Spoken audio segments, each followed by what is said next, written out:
주옵소서. 우리 주 예수 그리스도 이름으로 기도드리옵나이다. 아멘.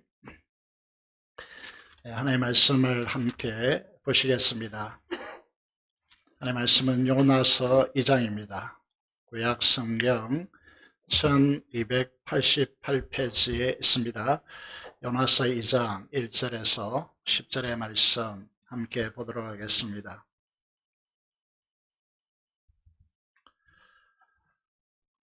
구약성경 1288페이지 요나서 2장입니다. 요나 2장 1절에서 10절의 말씀 제가 읽도록 하겠습니다.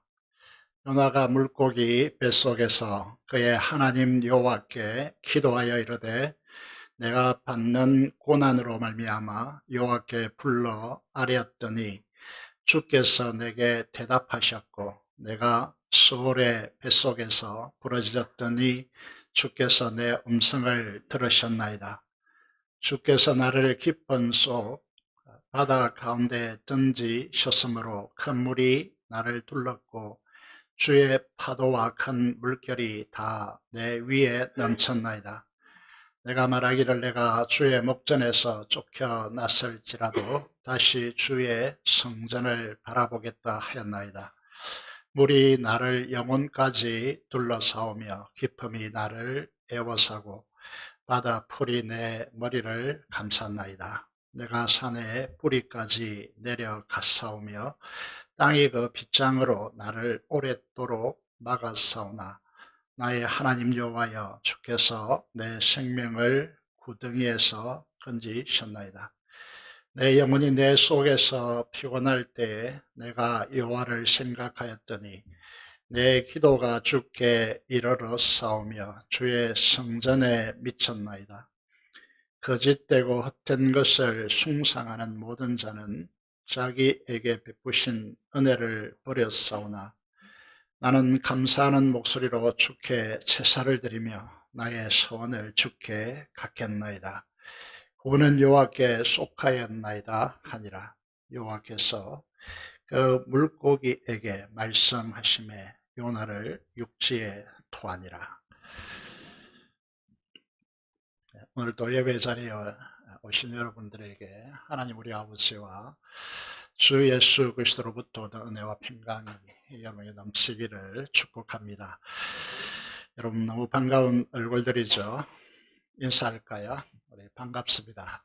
단순하게 우리 서로 인사하겠습니다.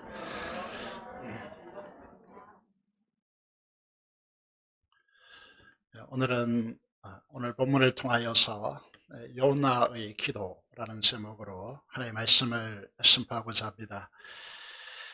요나서 1장 1절에 보면 아미떼 아들 선지자 요나에게 하나님의 말씀이 임합니다. 그런데 선지자 요나는 하나님의 말씀을 받자마자 어떻게 하죠? 감격하여서 하나님께 감사합니다 이렇게 한 것이 아니고 받자마자 도망치죠. 왜 그렇습니까? 이때가 북왕국 이스라엘이 통치하던 여로보암 2세 때입니다.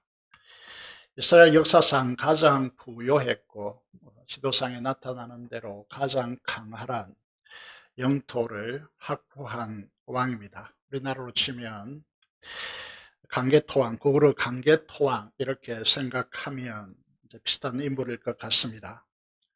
그때 세계 정세는 아시리아, 성경으로 말하면 아수르 나라가 세계를 제패했던 그런 나라이고 북왕국 이스라엘과 국경을 마주하고 있는 그런 시대였습니다. 그의 주전, 주님께서 오시기 전 BC 740년경의 모습인데요. 이 북왕국 이스라엘은 언제 망합니까? 이 부와 강한 영토가 얼마 가지 못했죠. 불과 20년이 지나고 난 뒤에 이 아수르에게 이스라엘은 침공당하여서 패망하는 것이죠. 왜 망했을까요? 아수르가 강력했기 때문에. 북왕국 이스라엘, 하나님의 백성들의 나라가 망했을까요? 아닙니다. 하나님의 심판으로 망한 것이죠. 그 이유는 성경에 이렇게 분석하고 있습니다. 화면에 떠 있는 대로 열왕기 하 14장의 말씀을 보면 여호와 보시기에 악을 행하였다. 그리고 여로보암 2세 때인데 북왕국 이스라엘 분열 왕국의 첫 번째 왕이 여로보암이죠. 여로보암의 모든 죄에서 떠나지 아니했기 때문에 이스라엘은 패망했다라고 그렇게 말씀하고 있습니다. 가장 부강한 나라, 그 부를 가지고 그 돈으로 이기적 만족과 쾌락을 추구하고 타락하고 부패하여서 하나님의 나라를 상실했기 때문에 북왕국 이스라엘의 패망이 온 것입니다. 전심으로 전적으로 죽여야 할 하나님의 나라를 상실했기 때문이죠. 그래서 오늘도 너무 비슷하지 않습니까? 부를 통한 자기를 추구하지 하나님의 나라를 추구하지 않습니다. 그래서 패망의 원인이 된다는 것이죠. 요나서 1장 1절에서 3절의 말씀을 보면 선지자 요나에게 하나님께서 이 아수르의 수도 큰 성 니느웨로 가서 회개를 외치라고 하나님께서 말씀하십니다. 니느웨가 어디겠습니까? 아수르 수도라고 말씀드렸죠. 하나님께서 이렇게 말씀하시죠. 악독한 그 악독이 내 앞에 상달되었다라고 말합니다. 선지자가 생각하기에 더 악한 아수르가 비록 부패하였지만은 이스라엘을 친다면 하나님의 공의가 이제 훼손되겠죠. 그죠? 그래서 하나님은 요나에게 니느웨 성으로 가서 회개를 선포하라고, 회개시키라고 말씀하고 있습니다. 이 부분에 대해서 요나는 납득이 이해가 되지 않습니다. 그래서 1장 3절에 보면 요나가 여호와의 얼굴을 피하려고 일어나서 니느웨로 가는 것이 아니고 다시스로 도망하려 하여 항구인 요바로 가는 것이죠. 왜 그렇게 하겠습니까? 이스라엘 국민으로서 아수르와 국경을 마주하고 있는 적국을 위해서 일한다면 어떻게 되겠습니까? 우리나라도 마찬가지죠. 민족의 반역자로 자신의 가족과 후손들은 그 땅에서 살 수 있겠습니까? 매국노가 되어지고 자조손손, 대대손손 민족의 반역자로 낙인되어서 치욕을 당할 가능성이 대단히 높죠. 여러분 1945년 해방이 이루어진 후에도 70년 이상이 흘렀지만 여전히 우리 민족에도 이런 문제가 남아있지 않습니까? 그래서 요나는 도망치는 것이죠. 우리에게도 너무 우리가 이제 이 요나의 입장에서 보면 도망치는 것이 너무나 당연할 것 같습니다. 저와 여러분도 그렇지 않았을까요? 지도를 보시면요, 요나가 도망치고자 했던 장소가 어디입니까? 다시스라고 그렇게 되어 있죠. 지도를 보시면요, 이스라엘에서 니느웨까지 거리와 다시스의 거리를 보시면요, 유럽을 이제 스페인, 오늘 이 다시스는 로마서 15장 23절에 보면 700년 후에 로마서를 기록하면서 사도 바울이 이렇게 말합니다. 내가 로마 너에게 갈 때에 가는 목적이 이제 너희를 거쳐 스바나로 가려고 한다. 이렇게 말합니다. 로마는 이탈리아의 수도이죠. 그걸 넘어서서 스바나, 스페인, 현재 스페인으로 간다. 이 스페인에 다시스가 있는 것이죠. 그래서 그 시대에 이제 사람들의 인식을 보면 지구가 둥글다는 것은 15세기입니까? 16세기입니까? 그때 발견된 것이고요. 어제는 지구가 네모판이라고 생각했습니다. 그래서 동쪽 끝 지점인 이곳으로 땅끝까지 도망치고자 해서 이제 어디로 갑니까? 요파 항구로 배 타는 곳으로 내려간 것입니다. 이 의미는 무엇일까요? 요즘 이제 오늘 이 시대에서, 코로나 시대에서 우리가 계속해서 이제 듣고 있는 주님의 음성이 무엇이냐 하면 자기 기준, 자기 잣대라고 하는 부분입니다.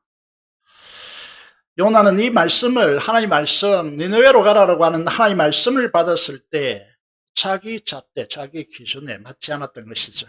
어떻게 적국인 아수르의 해결을 위해서 말씀을 전하라고 하는가 도무지 받아들일 수가 없었습니다. 그래서 요나는 어떻게 합니까?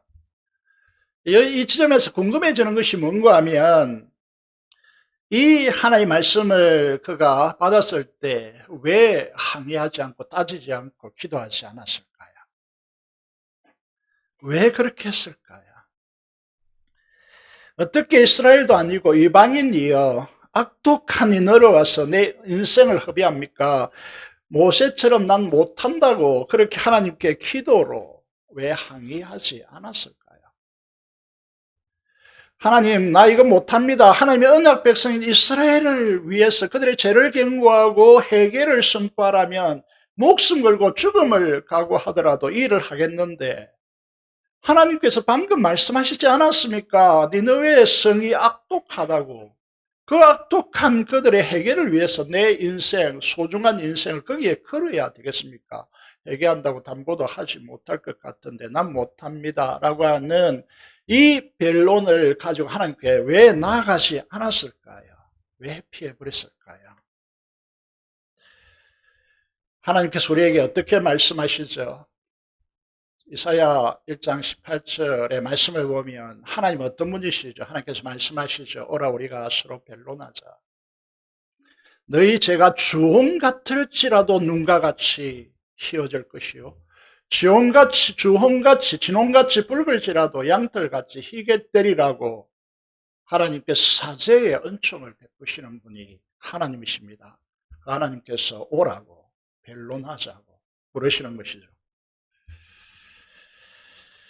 우리는 우리가 정한 자기 기준과 상식에서 벗어난 하나님의 말씀의 요구 앞에 우리는 어떻게 서게 되어집니까? 정말 내 자존심이 무너지고 정말 내 성격과 살아온 삶의 방식으로는 도무지 수용할 수 없는 하나님의 말씀이 우리에게 전해질 때, 우리에게 다가올 때, 우리에게 선포될 때 여러분은 어떻게 하십니까? 무시하고 회피하십니까? 야곱과 모세처럼 하나님 붙들고 씨름하듯이 기도하십니까? 우리들에게 이런 삶의 현장이 너무나 많지 않습니까? 그렇다고 요즘은 이제 세계화 시대고 우리가 말씀을 워낙 많이 듣기 때문에 배우죠. 하나님 어떤 분이시죠? 온 우주에 충만하신 하나님이십니다. 그래서 회피할 수가 없습니다. 회피하면, 무시하면 벗어나게 될까요? 기도하지 않고 회피하면 어떤 인생이 펼쳐질까요? 오늘 요나스를 통해서 우리에게 하나님께서 말씀하십니다. 그 인생은 끊임없이 내려가는 인생을 걸어간다고 경고합니다. 요나스는 우리에게 계속해서 기도하지 않고 말씀을 회피한 인생은 어떤 길을 걷는지를 분명하게 우리에게 보여줍니다. 그게 무엇입니까? 내려간다는 것이죠. 내려갔다.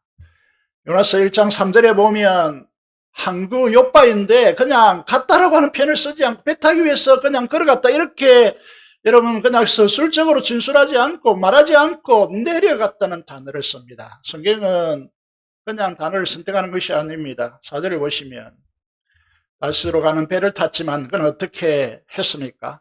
여기서도 내려갔다라는 단어를 씁니다. 여러분 스페인까지 가는 스바나 다시스까지 가는 그 먼 항해길을요.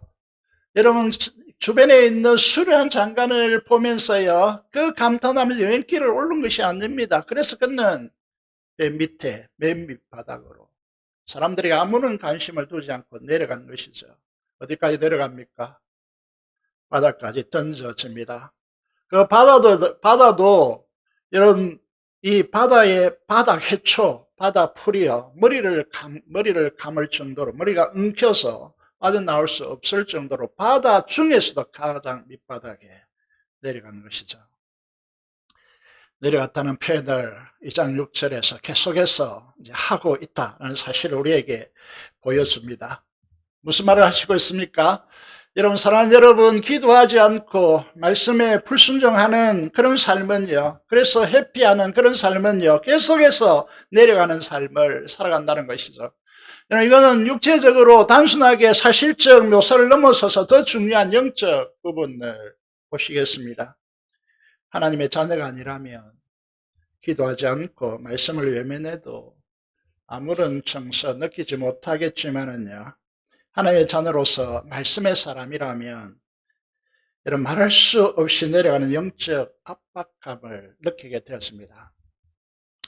이것은 내가 사업을 망하고 직장에서 해고되어지고 내가 가진 재산이 다 날아가고 가족이 심각한 문제에 봉착하는 이런 문제가 아닙니다. 요나는 바다 깊은 곳에서, 여러분 바다에 들어가서 살 수 있는 이제 그 시간의 길이는 얼마입니까? 3분입니까? 5분입니까? 마지막 숨막히는, 그리고 바다 밑에서 올라올 수 없도록 해초에 잡혀가지고 거기에 땅이 완전히 그를 짓누르고 있는 듯한 그 정서 속에서야 마지막 호흡을 내려내시는 그 순간에 직면하게 된 것이죠. 영적으로 하나님의 낯을 피하여서 말씀을 외면하며 하고 기도하지 않는 사람에게 다가오는 영적인 문제, 그것을 요나서 2장을 통하여 적나라하게 우리에게 보여주고 있다는 것이죠. 2장 2절에 보시면요, 단순히 큰 물고기, 이 물고기가 고래인지, 고래 중에서 입이 큰 고래가 있다 그러고, 어떤 사람은 사람을 삼킬 수 있는 고래가 아니고, 이렇게 상어이다, 이렇게 말하겠지만은, 어쨌든, 그건 중요하지 않죠. 물속이 뱃속에서 3일을 보냅니다. 이 물고기 뱃속을 요나는 어떻게 표현하고 있습니까? 어떤 단어를 쓰고 있습니까? 스올이라는 단어를 씁니다. 스올은요, 헬라어로 게엔나라고 표현하는데 이건 무덤 혹은 지옥으로 해석되는 단어입니다. 단순히 내가 육체적으로 이제 바다에 빠졌다는 개념이 아니고, 여러분 영적 죽음을 의미하는 스올이라는 단어를 쓰고 있다는 것이죠. 영적 죽음을 경험했다, 이런 뜻입니다. 5절에 보면요, 여러분 아무리 빠져나오려고 해도 나올 수 없는, 다시 말해서 땅이 그를 짓누르고 있는 그런 상황이다 라고 그렇게 말씀하고 있는 것이죠. 땅의 빗장으로 그를 눌리고 있다. 아무리 솟구쳐 오르려고 해도 올 수 없는 영적인 억압 상태, 그것을 보여주고 있습니다. 그럼 신앙생활 하다 보면 이렇게 재정적으로 어려움 당하고 이런 것보다 훨씬 더 무거운 문제가 무엇이냐면 영적인 압박감입니다. 영적인 압박감이야. 영적인 억눌림입니다. 하나님의 말씀에 불순종하고 기도하지 않으므로 떨어져 내려서 내 영혼의 억압을 경험하는 거냐. 이거는 정말 이 세계 속에 들어가 보면요, 정말 견딜 수 없는 영적 고통을 당합니다. 말씀을 외면하고 기도하지 않는 우리 인생은 계속해서 내려가는 인생이 됩니다. 그래서 저는 말씀드렸지만은 하나님의 자녀가 아닌 사람들에게 이 말씀을 하는 것이 아닙니다. 하나님의 자녀된 말씀을 붙들고 사는 사람들에게 이 말씀을 드리고 있는 것입니다. 사랑하는 여러분, 내가 이해할 수 없고 도무지 수용이 안 되는 상황 속에서 하나님 앞에 나가서 말씀을 붙들고 기도하십시오. 항변이라도 하십시오. 피하면 안 됩니다. 벗어나면 안 된다는 것이죠. 하나님은 어떤 분이시죠? 우리에게 기도의 타이밍, 시간을 주십니다. 요나에게 이 죽음의 그 극적인 순간에서 그에게 3일이라고 하는 물고기 뱃속에서 3일이라고 하는 기도의 타이밍을 주십니다. 하나님께서 요나에게 기도의 자리로 올 때까지 하나님께서 그를 생명을 연장시키고 기다리신 것입니다. 죽을 수밖에 없는 그 자리에서 물고기를 준비하시면서 우리를 보호하시고, 물고기가 아니라도 어떤 것을 하나님께서 동원하시더라도 우리를 보호하시고 우리를 지키시고 기도로 하나님의 품 안으로 오시기를 기다리십니다. 오늘 이 자리에 오시는 분들도 하나님의 기다리심입니다. 왜 기도가 중요할까요? 이 시대를 살아가고 있는 여러분 4차 산업혁명 시대를 살아가고 있고 AI를 통하여 로봇이 다 일하고 있는 시대. 여러분, 그래서 이제 이 세상을 어떻게 가져가야 될지 정말 이게 길을 찾고 있지 못하는 이 시대. 그래서 정부의 기능이라는 것이 어떻게 하면 사람들에게 이제 로봇이 일하는 그 자원을 가지고 이렇게 이제 분배하고, 어제 대담 포럼을 보니까 저는 그런 라디오를 통해서 듣는데 그걸 보니까 정부의 기능은 어떻게 사람들이 잘 놀게 할까? 이걸 연구하는 것이 앞으로의 정부의 기능이다라고 말하더라고요. 이런 걸 보면요, 세상을 어떻게 돼야 될지 우리는 오리무중에 있는 듯하죠. 이런 세계 속에서 자칫하면 그리스도인들이 길을 잃을 수 있습니다. 어떤 길을 잃을 수 있느냐 하면, 내가 기도하지 않아도 살 것 같네, 이 착각을 일으킨다는. 하나님은 우리에게 이 세상 가운데야 어떤 의미에서는 거대한 바닷속에 허죽거리는 듯한 우리들에게, 그 영적인 생명을 상실할 듯한 그런 위기의 순간 속에 있는 우리들에게 하나님께서 기도의 자리로 부르시는 것입니다. 하나님은 말씀, 약속의 말씀을 붙들고 기도하는 사람을 통해서 일하십니다. 무슨 말이죠? 하나님 우리를 동력자로 삼으시고 우리를 축복하기 위해서 기도를 요청하는 것입니다. 하나님이 하시면 되죠. 그런데 왜 우리를 필요로 하십니까? 기도를 통해서 우리가 하나님의 역사의 통로가 되고, 그 나타나는 결과, 그걸 이제 총칭해서 영광이라고 표현한다면 그 영광을 고스란히 하나님께서 취하시는 것이 아니라 우리에게 주시기 위해서 기도의 자리로 부르시는 것입니다. 기도하지 않는 인생에 나타나는 대표적인 현상이 무엇입니까? 1장 5절을 통해서 살펴보았지만은 영적 잠에 빠집니다. 영적 감각을 상실한다는 것이죠. 예수님의 제자들도 왜 십자가에서 도망쳤습니까? 예수님의 제자들도 예수님께서 겟세마네 동산에서요, 땀이 피방울처럼 쏟아지도록 자기를 온전히 쥐어짜서, 겟세마네의 단어가 그거죠. 쥐어짜입니다. 쥐어짜듯이 그렇게 통곡하면서 눈물로 하나님 앞에 기도하고 간구했는데, 여기에 대해서 아무런 상관없이 제자들은 졸다가 잤습니다. 긴장과 갈급함과 시급함이 그들의 인생 속에 전혀 감각되지 않는 것이죠. 영적인 잠을 잔 것입니다. 요나가 탄 배가 남바다를 위기에서 이런 배가 뒤집어지는 그런 요동치는 그 속에서 배 밑에 있었던 이 요나는, 사람들이 거기에서 이 상선입니다, 이 물건을 던지고 온갖 이런 위급해가지고 이렇게 난리치는데도 불구하고 요나는 평안해서 잠을 잤겠습니까? 외면하기 위해서 무력감으로 영적 깊은 잠을 잔 것입니다. 선장이 이 상황 속에서 선장이 배 키를 놓는다는 게 있을 수 없는 일이죠. 선장이 어떻게 이 상황에서 키를 놓습니까? 아무리 던져도 안 되니까 이제 원인을 찾기 위해서 배를 돌아다니다가 배 밑에까지 온 것이죠. 그게 누가 있습니까? 선장이 얼마나 기쁘했으면 이렇게 호소하고 있습니다. 선장이 그에게 가서 이르되, 자는 자여 어찌함이냐, 일어나서 네 하나님께 기도하라, 구하라. 혹시 하나님이 우리를 생각하사 망하지 아니하게 하시리라. 요나에게 들리는 꾸중입니다. 꾸중이요. 하나님께서 요나를 기다리십니다. 기도의 자리에 나올 요나를 기다리시는 것이죠. 기도의 필요성을 계속해서 보여주시면서 요나를 기도의 자리로 이끌어 가시는 것입니다. 요나가 제비 뽑힙니다. 이 원인자라고 알게 되어지고 자신도 내가 하나님을 배반하여서 불순종해서 이 사태가 일어났다고 고백합니다. 그런데 회개하지 않습니다. 기도하지 않습니다. 이 뻗대는 인생 고집은요, 누구에게도 도움이 되지 않습니다. 그리고 요나는 바다에 빠지기 직전에 무엇을 듣습니까? 요나서 1장 14절의 말씀을 보면요, 이 문제를 해결하기 위해서 배 위에 있는 사람들이 요나를 바다에 던질 수밖에 없는 상황이 왔습니다. 그런데요, 이 요나보다, 다시 말해서 교회인 우리보다 세상이 훨씬 더 착하게 보이는 거죠. 양심이 살아있게 보이는 거죠. 그게 어떻게 합니까? 여호와예요. 그들이 여호와를 잘 알았겠습니까? 이 거대한 파도가 여호와 하나님으로부터 왔다는 사실이 요나로부터 인지되는 것이죠. 그래서 그 하나님께, 여호와 하나님께 부르짖습니다.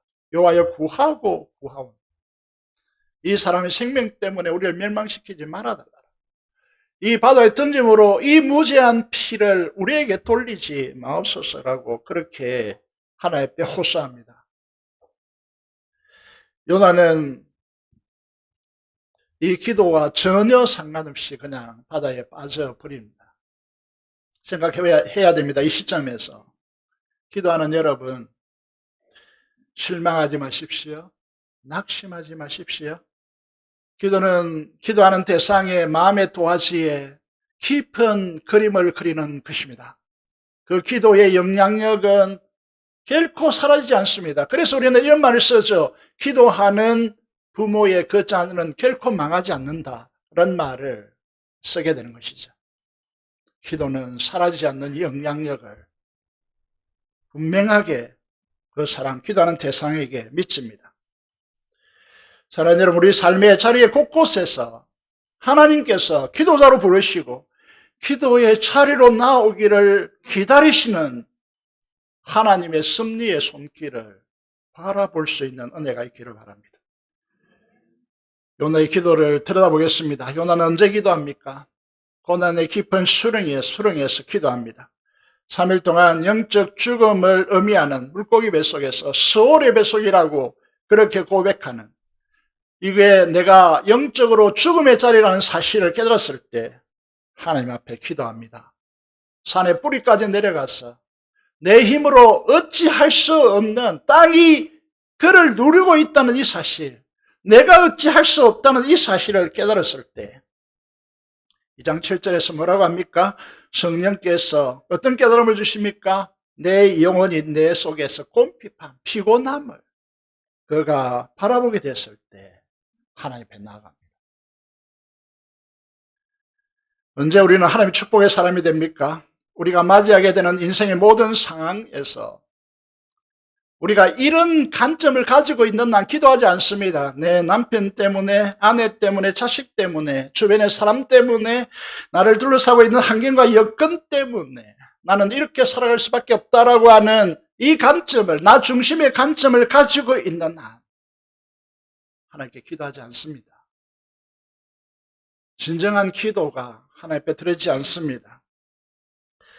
나의 삶의 주관자 되시는 그분으로 인하여서 이 모든 일이 일어났다라고 깨닫게 됐을 때 우리 하나님께 기도합니다.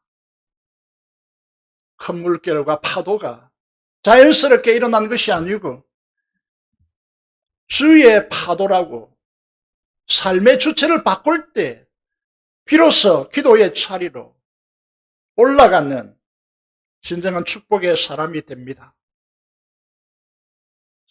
성경을 보시면 요나서 2장 3절과 6절을 보시면 밑줄을 끊어왔습니다. 1장에서는 이런 용어가 없습니다. 2장에 들어왔어요. 주체가 바뀝니다. 내가 아니고 요나가 아니고 누가요? 주께서. 파도도 세상에 그냥 자연스럽게 일어난 파도가 아닙니다. 주의 파도와 주께서 일으키시는 큰 물결로 바뀝니다. 2장 6절을 보시면 나의 하나님 여호와여 주께서 내 생명을 구덩이에서 건지셨나. 내가 어찌 노력해서 어찌 행운을 얻어서 물고기가 나를 집어삼켜 내 생명이 살아났다. 이게 아닙니다. 주께서 나를 던지셨고 주께서 나를 건지셨다 라고 그렇게 고백하는 것입니다. 우리를 구원하심도 전적으로 주님께서 이루어 놓은 것이다라고 고백하는 것입니다. 인생의 주체가 나와 환경과 사람에게서 주님께로 옮겨질 때 그 사람이 하나님의 축복의 사람이 됩니다. 하나님의 진정한 복의 사람이 된다고요. JYP가 이렇게 고백하죠. JYP 아시죠? 나이 드시면 잘 모르십니까? 박진영이라고. 예. 이렇게 고백합니다. 인생은 자기 삶의 주체가 절대 될 수 없다. 자기 몸의 주체도 될 수 없다. 그리고 간정으로 건면합니다. 인생을 한 번만 되돌아보세요. 자기 계획대로 된 게 있나? 그럼 예수님이 우리의 인생의 주체고 삶의 주어라고 할 때 우리 삶을 불성실해지느냐? JYP는 대답합니다. 아니다. 제가 주체가 아니라는 걸 깨닫고 더 열심히 살고 있다라고 간증합니다. 내 삶의 원인과 결과가 나에게, 사람에게 환경과 상황과 여건과 처지에 있는 것이 아닙니다. 어디에 있습니까? 그렇습니다. 오직 주께 있습니다.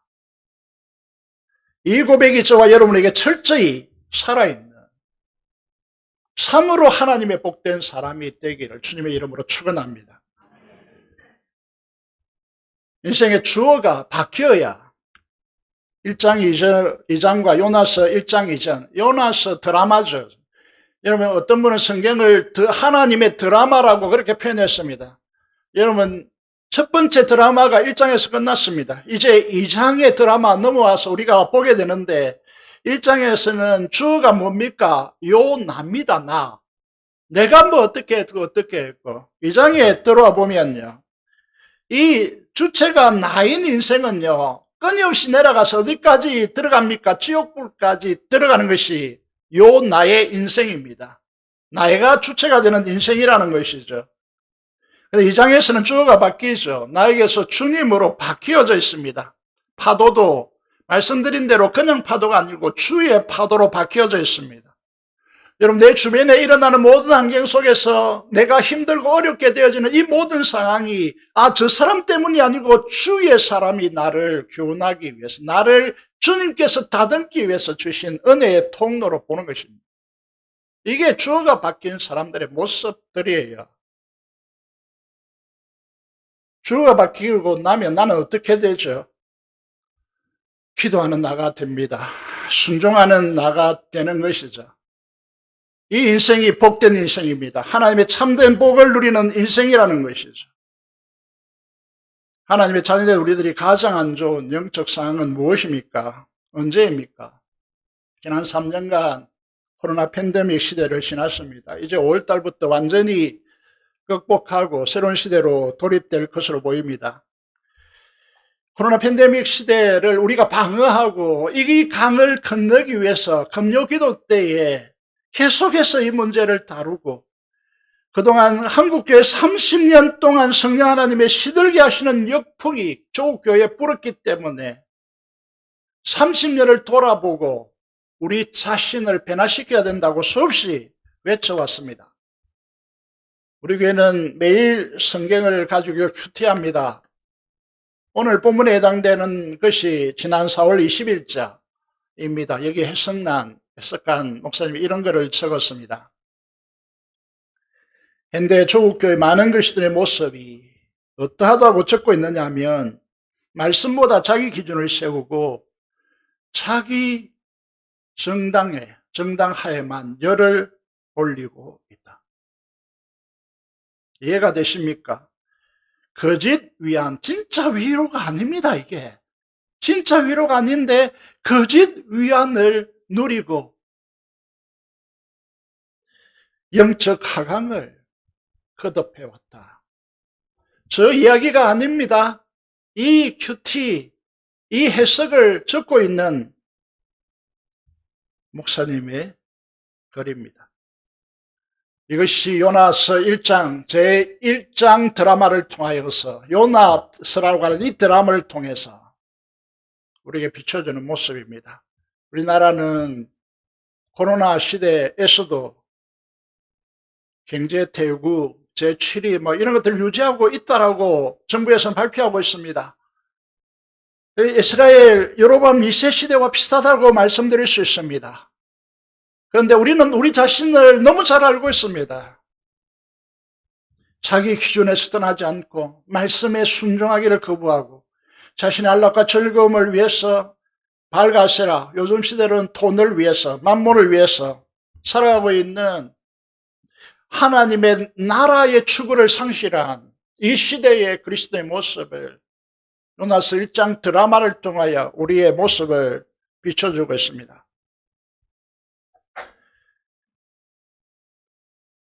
어떻게 바꿀 수 있겠습니까? 말씀에 복된 사람, 성령 충만한 생기의 바람이 불어오는 새 시대를 맞이하기 위해서 하나님께서는 오늘의 이 시대에서 교회된 우리에게 무엇을 기다리고 있는 것입니까? 지금 세계는 무슨 속도로 변화를 거듭하고 있습니다. 새로운 행태의 엄청난 변화의 속도 속에서 말씀드린 대로 자칫 잘못하면 말씀을 보지 않고 기도를 하지 않고, 그래서 이 생명의 길을 잃을 가능성이 대단히 높은 위험한 시대로 진입해 들어가고 있습니다. 여러분 직장 잘 다니십니까? 사업 잘 하십니까? 그런 게 중요한 문제가 아닙니다. 잘 하셔야죠. 여러분 살을 가지고 잘 펼쳐나가셔야죠.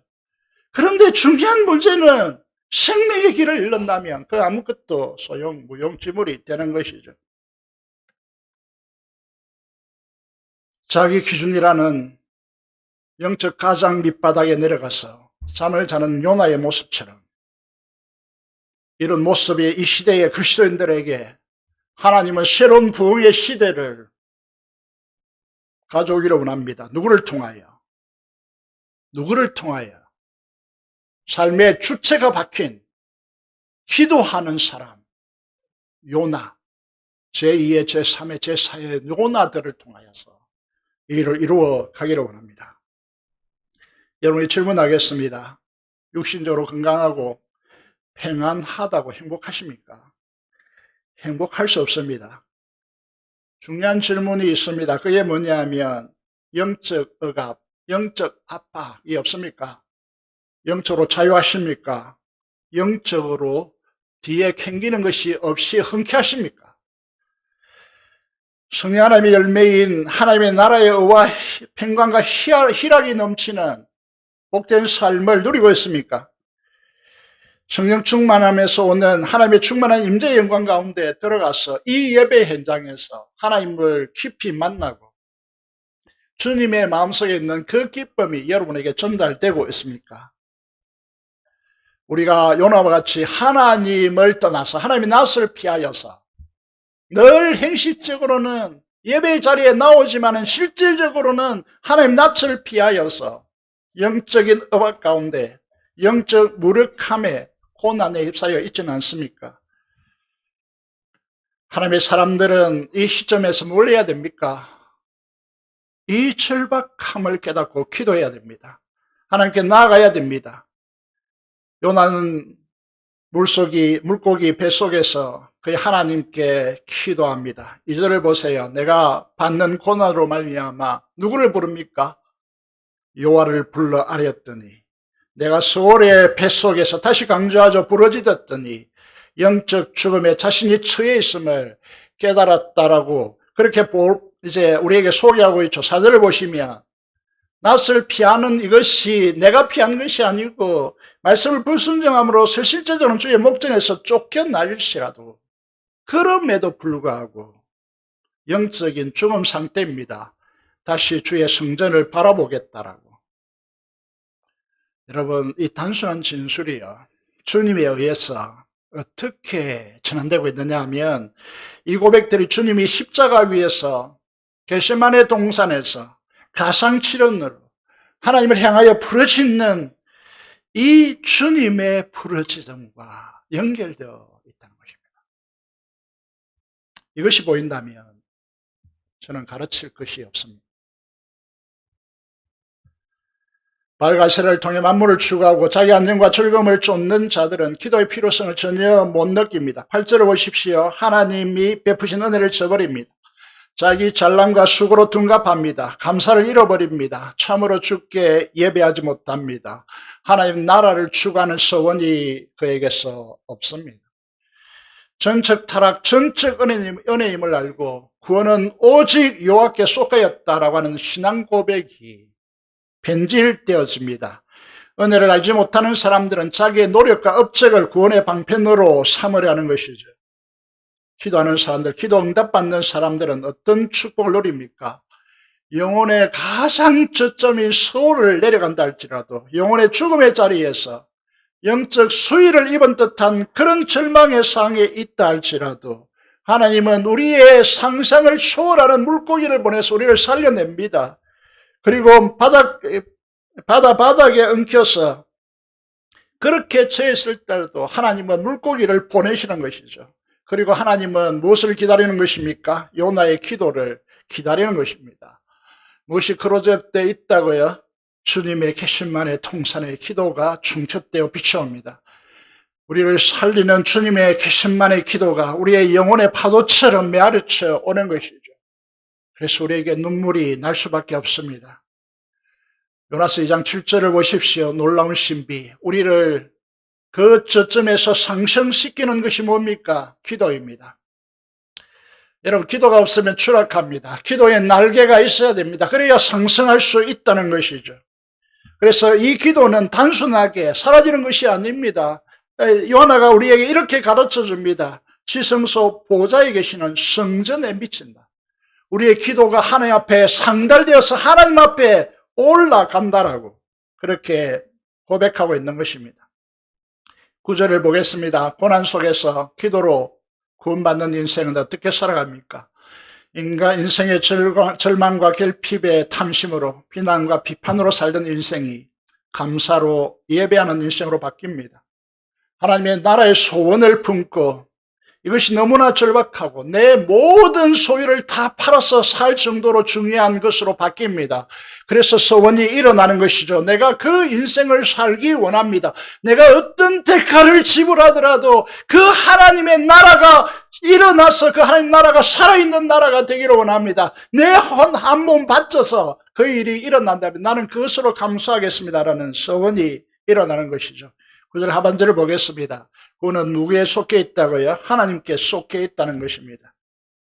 여러분, 교회도 구원도 전적으로 삼위일체 하나님에 의해서 이루어지고 성취되는 일임을 고백하는 것입니다. 오늘 본문의 요나서 드라마 2편은 어떤 결론을 내리죠? 10절에 보시면요, 요 하나님께서 어떻게 하십니까? 물고기에게 명령하셔서 말씀하셔서 어디로 뱉어냅니까? 아수르 땅으로 뱉어냅니다. 무슨 말이죠? 사명의 자리로, 하나님의 나라를 드러내는 사명의 자리, 하나님의 통치, 하나님의 역사의 주관자 되심을 드러내는 그 사명의 땅으로 물고기가 뱉어내는 것이죠. 기도하면 사명의 자리로 돌아옵니다. 삶의 순종으로 하나님의 역사심의 자리, 하나님의 뜻이 성취되는 자리로 돌아오는 것입니다. 오늘의 삶의 자리에서 기도했을 때 요나의 인생 가장 위대한 이름을 얻게 되었습니다. 무슨 말이죠? 궁창에 빛나는, 찬란하게 빛나는 샛별처럼 영광의 이름을 얻게 되는 것이죠. 무슨 말을 하고 있는 것이죠? 마태복음 12장 39절에 40절 화면을 통해서 보십시오. 뭐라고 됩니까? 주님께서 요나의 이름, 이스라엘에 수많은 선지자들이 있겠지만은요, 요나의 이름을 직접적으로 거명합니다. 그것도 요나의 표적밖에는 보일 표적이 없다라고 말씀하십니다. 요나가 밤낮 사흘 동안 큰 물고기 뱃속에서 있던 같이 인자도 밤낮 사흘 동안 땅에 있으리라 말씀하고 있습니다. 무슨 말을 하고 있는 거죠? 요나의 고난과 서울에서의 기도, 이건 무엇을 보여주고 내다보게 하는 상징이라는 것입니까? 예수님의 십자가, 고난과 가상칠언과 죽으심과 장사되심과 그리고 부활의 잇대어 있음을 분명히 하고 있습니다. 시간관계상 자세히 말씀드릴 수 없겠지만 이 요나의 사건을 통하여서 여러분, 이 요나가 물에 빠져서 물고기 뱃속에 있었고 다시 드러나는, 다시 육지로 배탄받는 이 사건은 세례의 사건으로 신학자들은 보고 있습니다. 여러분, 이것은 다시 말해서 주님의 십자가의 죽으심과 그 주님의 가상칠언의 기도 그리고 주님의 부활을 보여주는 유일한 표적이라는 것입니다. 사랑하는 성도 여러분, 우리에게도 어려움이 있습니다. 왜 없겠습니까? 기도도 나오지 않는 상황을 경험하는 분들도 많습니다. 그냥 눈물밖에 나오지 않는 그런 가슴 아픈 사연을 듣게 되었습니다. 어떤 분은 이번 주에도 들었습니다. 저번 주에 들었습니다. 많은 목사님, 왜 내 기도는 하나님께서 이렇게 들어주시 않으실까요? 호소하는 사연을 가슴이 저리도록 아픔으로 듣게 되었습니다. 요나처럼 내 기준으로 볼 때 니느웨로 가라는 이 말씀이라면 우리도 어느 누구도 감내하기 힘들었을 것입니다. 분노와 항변을 가지고 피했을 것입니다. 이렇게 나의 기준으로 보면 거부하는 것이 너무나 정당하고 옳은 것입니다. 어떻게 적군의 나라를 위해서, 적군 그 나라를 아수를 위해서 일하면서 나로 매국노가 되게 하라는 것입니다. 내 우선은 이 나라에서 어떻게 살아가라는 것 말입니다. 이런 울분이 우리에게 있지 않습니까? 이런 상황들이 얼마든지 전개되죠. 내가 억울하고 그럼에도 내가 매도당하는 상황이 전개될 수 있습니다. 가장 고통스러운 상황은 친밀한 관계가 깨어지는 것이죠. 그런데 내가 이해할 수 없는 방식으로 주님은 말씀으로 우리의 현장에 찾아오십니다. 말도 안 되게 아무 잘못도 없는 나에게 자존심을 굽히고 죄인처럼 먼저 그에게 가서 용서를 구하라고 하십니다. 이렇게 하나님의 메시지를 전하는 그 사람도 때때로 미워 죽겠습니다. 하나님의 자녀들에게 주님이 십자가를 들이대면서 내가 너를 어떻게 용서했는지 알고 있지 않느냐. 1만 달란트라 탕감을 받아놓고 100데나리온 빚진 자에게 네가 이럴 수 있느냐. 주님의 이 은혜를 안다면 네가 먼저 용서하고 화해하고 화평케 하라고 주님께서 말씀하십니다. 그럼에도 불구하고 이 주님의 강력한 말씀을 외면하고 회피한다. 영적으로 내려가는 인생의 길을 걷습니다. 하나님은 누구를 이 시대에서 기다립니까? 그럼에도 불구하고 기도로 하나님 앞에 나아갔어. 기도는 하나님의 마음과 우리의 마음을 연결시키는 수로입니다. 칼빈이 그렇게 말했습니다. 그 마음을 가지고 하나님께 기도할 때 내려갔던 자리에서 거꾸로 올라가는 자리에 이룰 수 있습니다. 한순간 한탄의 억압의 고난들 속에서 그 억압을 뚫고 날개를 펼쳐서 날아올 수 있는 유일한 길은 무엇입니까? 기도입니다. 그렇게 기도할 때 궁창의 빛과 같이 하늘의 별과 같이 영원토록 빛나는 진정한 스타가 요나의 이름이 기록되듯이 우리의 삶도 고난을 통해서 탓하고 사람들을 원망하고 그런 생을 살아가지 않고 순종하고 기도한다면 우리의 삶을 통하여 주님의 십자와 부활의 능력이 우리의 삶을 통하여 녹아내리게 될 것이고 그 삶이 사람들에게 전달되어서 우리를 통하여 수많은 영혼들이 구원받는 놀라운 역사가 있게 될 것입니다. 오늘도 새로운 성도님이 오셨는데요. 이를 위해서 서울에서 오르내리고요.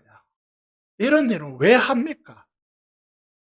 주님의 십자가 부활이 우리 삶에 걸려있기 때문에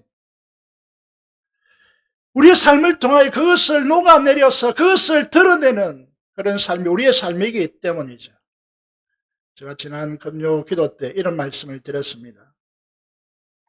만약 초대교회와 같이 마가다락방에 120명의 진정한 기도자가 있다면 우리 교회에 그런 기도자가 모인다면 저는 이 부산 땅을 뒤집을 수 있습니다. 이 한국 땅을 뒤집어 놓을 수 있습니다. 이 세계를 움직일 수 있습니다.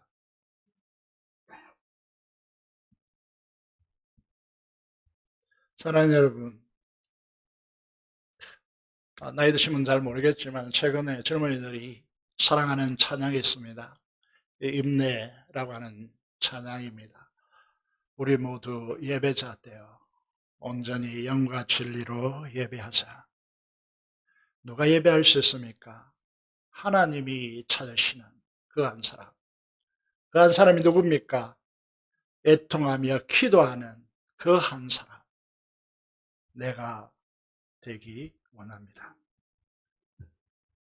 기도의 중요성을 알고 하나님은 기도자를 오른손으로 붙들고 일하시고 역사를 운행하십니다. 기도자가 되어서 우리의 인생을 통하여서 구원이신 주님의 십자가와 부활을 드러내는 이 삶에 쓰임받고 주님과 연합하여 이 땅에 의의 태양을 통하여서 푸르고 푸른 하나님의 나라가 이 땅에 도래하는 데 쓰임받는 저와 여러분이 되기를 바랍니다. 직장을 통해서도 가정을 통해서도 여러분 사람 만나는 사람을 통해서 기도하며 하나님의 말씀에 순종한다면 깨어진 모든 관계들 또 우리와 힘들었던 모든 것들이 하나님의 능력으로 그리스도의 푸른 계절이 이 땅에 생명의 환희의 역사로 변화될 것으로 그렇게 믿습니다. 이렇게 우리가 기도자가 한 사람 한 사람 될 때 영적으로 계속해서 내려가는 이 땅이 새롭게 솟아오르는 놀라운 역사가 있게 될 것입니다. 그래서 요나의 이름과 같이 저와 여러분의 이름도 그 생명책에 기록될 때인데 그의 단서가 이렇게 붙여지기를 원합니다. 이 시대의 기도의 사람이었다. 하나님의 영광을 크게 드러나는 영원한 스타이다. 그렇게 기록되어지는 이름들이 되시기를 주님의 이름으로 축복드립니다. 기도를 드리겠습니다.